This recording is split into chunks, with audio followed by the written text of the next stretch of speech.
કે હા, આપણો દેશ તો આઝાદ છે, પણ શું આ દેશની એક પણ બેન દીકરી આઝાદ છે?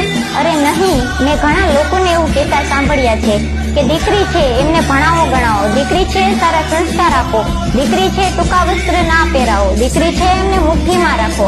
હા, મેં માની લીધું કે દીકરી છે એમને સારા સંસ્કાર આપ્યા, દીકરી છે ભણાવી ગણાવી, છેલ્લે ડોક્ટર પણ બનાવી.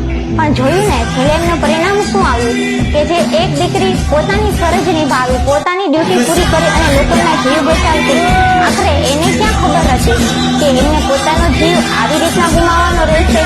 હા મિત્રો, હું વાત કરું છું કોલકાતાના એક ઘટનાની કે જ્યાં એક દીકરી પોતાની ફરજ નિભાવવા જાય અને હેરાન એક રાક્ષસ આવીને એ દીકરી પર બળાત્કાર ગુજારે છે.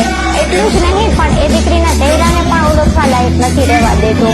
ખબર નહીં આ દુનિયામાં આવી રાક્ષસી પેદાશો કેટલી જ છે અને હરેક સ્ત્રી, હરેક બેન દીકરીને જાગૃત થવાની જરૂર છે. કેમ કે આ સમયમાં આપણે સહાય કરવા વાળું કોઈ નથી. આપણામાં છુપાયેલી નારી શક્તિને બહાર લાવો, તેમાં જ સમય આવે આવા રાક્ષસો, આવા હેરાનોનો સામનો કરો, હિંમત રાખો, ડરવાની જરૂર નથી. આવા રાક્ષસોને એવી કડકમાં કડક સજા આપો કે જે એક દીકરી પર બળાત્કાર કરવાની વાત તો દૂર, પણ આવા વિચારથીઓ પણ કાફી ઉઠે.